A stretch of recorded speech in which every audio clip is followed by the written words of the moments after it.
Merry Christmas and a very good morning to everyone. আজকে কার কার কী কী plans রয়েছে আমাকে definitely জানিও। আমার প্রচুর প্ল্যান রয়েছে। তার মধ্যে প্রথম প্ল্যানটা হচ্ছে আজকে সবাই বাড়ি ফিরেছে, মানে গোটা পাড়ার সবাই যারা যারা যেখানে যেখানে থাকে, যাদের যাদের শহর বদল হয়ে গেছে আর কি, যারা মুম্বাই, কলকাতা, পুনে, ব্যাঙ্গালোর, এক একজন এক এক জায়গায়, তারা সবাই বাড়ি ফিরেছে এবং পাড়ায় একটা গেট টুগেদার পিকনিক এরকম গোছের হচ্ছে আজকে।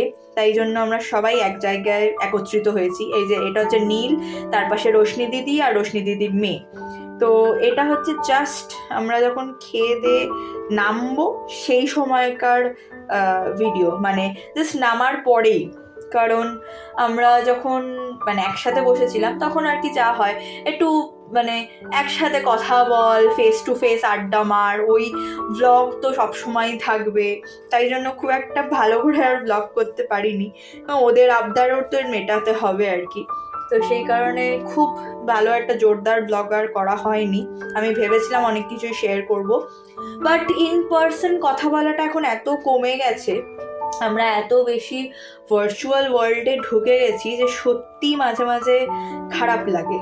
তো আজকে খুব ভালো লাগলো, মানে দুপুরটা এত ভালো কেটেছে যে বলার মতন না, আর দারুণ খাওয়া দাওয়া হয়েছে। তারপরে আমার সেকেন্ড প্ল্যানে চলে এসেছি, সেটা হচ্ছে ডো অ্যাজ ইউ লাইকে। তো আমার একজন বন্ধু, যাকে আমি একটু বাদেই তোমাদের ব্লগে দেখাবো, তো তাকে আমি মোর দেন আ ইয়ার পর মিট করছি। 1 বছর 2-3 মাস হয়ে গেছে বোধহয়, তারপরে আমি দেখা করছি ওর সাথে। তো সেই জন্য আমরা ভাবলাম যে এমনি সব জায়গায় তো প্রচণ্ড ভিড়, প্রচুর লাইন, তো সেসব জায়গায় যাব না। জাস্ট রানীকুঠির যে ডো অ্যাজ ইউ লাইক, সেইখানে মানে আমরা যাওয়ার প্ল্যান করেছিলাম। কারণ ওখানকার একটা সুবিধা হচ্ছে অত কনজেস্টেড নয় জায়গাটা, যে কোনো নামি ক্যাফেতে যেতে গেলেই মানে ভয়ঙ্কর একটা ব্যাপার হয়ে যাবে আজকের দিনে। তাই জন্য আমাদের খুব কনসিয়াস ডিসিশন ছিল যে এমন জায়গায় যাব যেখানে একটু দুদণ্ড বসে গল্প করতে পারবো। তো সেই জিনিসটা আমাদের হয়েছে, সেই জন্য আমরা ভীষণ ভীষণ খুশি।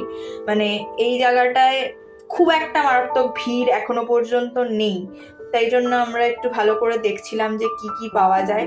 পাই রয়েছে, বার্গার্স রয়েছে, প্যাটিস রয়েছে, স্যান্ডউইচ রয়েছে, প্রচুর কিছু রয়েছে। তার সাথে এদিকে চিজ কেক, মুজ কাপস, অনেক কিছু। এমনি জাস্ট টার্টস রয়েছে, তো সমস্ত কিছু রয়েছে। এমনি ওই কি বলে এগুলোকে, মানে স্লাইসড কেক আর কি, যেগুলো ক্রিসমাসে পাওয়া যায় সেগুলো রয়েছে। তার সাথে পেস্ট্রিজ রয়েছে, সমস্ত কিছু রয়েছে। আর প্রেরণা, ও কোনোদিনও মানে আমার বন্ধু আর কি, ও কোনোদিনও ডো অ্যাজ ইউ লাইকে খায়নি। তাই জন্য আমি বললাম যে চল আজকে ডো অ্যাজ ইউ লাইকেই আমরা খাওয়া দাওয়াটা সারি। মানে আমার খুব ভালো এক্সপিরিয়েন্স। এই যে মহারানী, হ্যালো, হ্যাঁ ও সবাইকে হ্যালো বলছে।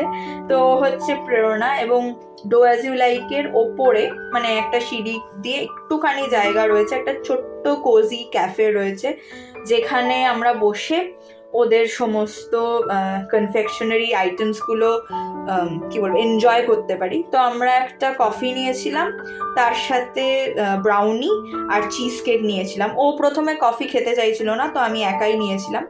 তারপরে ডিসিশন নেওয়া হলো যে না, ও একটা নেবে। তাই জন্য দুজন মিলে 2টো কফি আর একটা চিজ কেক আর একটা ব্রাউনি নেওয়া হয়েছিল। তারপরে আমার চলে এসছে থার্ড প্ল্যান, যেটা ছিল ওই ফুড স্ট্রিটটায়, যেটা ফিউচার ফাউন্ডেশন স্কুলের অপোজিটে করা হয়েছে। তোমরা এই ফুড স্ট্রিটটা আগেও দেখেছো আমার ব্লগে। তো এখানে ওরা অনেক কাজ করেছে, মানে আগে এই স্টলগুলো টেম্পোরারি ওই স্টল টাইপের করা ছিল, কোনো রকম ওই বাঁশ দিয়ে কাঠ দিয়ে বানানো ছিল আর কি। বাট এখন ওরা রেনোভেশন করে এন্টায়ারলি স্টিলের স্ট্রাকচার করে করে পুরো স্টলগুলোকে দাঁড় করিয়ে দিয়েছে। সেই জন্য অনেক দিন বন্ধও ছিল। তো আমার খুব ভালো লেগেছে এই ব্যাপারটা, কারণ এখন একটা পার্মানেন্ট মানে ফুড স্ট্রিট হয়ে গেছে আর কি। তো বিভিন্ন টাইপের ফ্রাইড আইটেমস রয়েছে, ফুচকা রয়েছে, শওয়ারমা রয়েছে, সাউথ ইন্ডিয়ান ফুড রয়েছে, যাবতীয় এই যে গো লেবানিজ। তো এই স্টলটাও দেখলাম নতুন হয়েছে।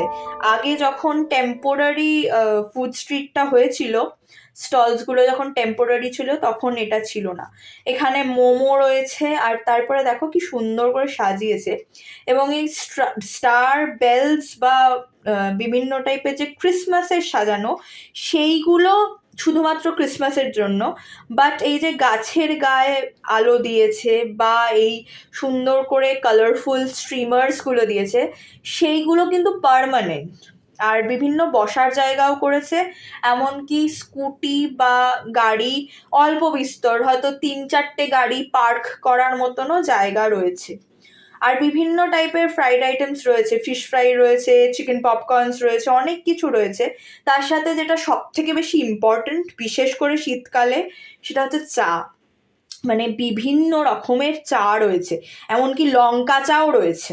এই যে এ হচ্ছে অনন্যা, তার পাশেই রয়েছে দেবগান্ধার ঘোষ, যিনি একদম ঠান্ডায় কাবু হয়ে গেছেন। হ্যাঁ, সমস্ত কিছু গায়ে চাপিয়ে বসে রয়েছে। তার পাশেই রয়েছে সায়নিধি। তো তারপরে আমরা একটা ওই বাবল মেকার কিনেছিলাম, তো সেই দিয়ে একটুখানি বাবলস বানালাম, প্রচুর আড্ডা মারলাম, মানে প্রচুর আড্ডা মেরেছি আমরা আজকে, এবং কফিটা দুর্দান্ত লাগছিল। তারপর সায়নিধি আর আমি একসাথে বাড়ি ফিরেছি, কারণ মা সায়নিধিকে ইনভাইট করেছিল ডিনারে। তো ডিনারে রয়েছে ফুলকো ফুলকো লুচি আর সাদা আলুর তরকারি, তার সাথে একটুখানি সুজিও রয়েছে। তো জমজমাট একটা দিন গেল। তোমরা জানিও তোমাদের কেমন দিনটা কাটলো। তো যাই হোক, দেখা হবে আরেকটা নতুন ভ্লগে। টিল দেন টাটা, সবাই খুব ভালো থেকো, সুস্থ থেকো, সাবধানে থেকো, and merry Christmas once again.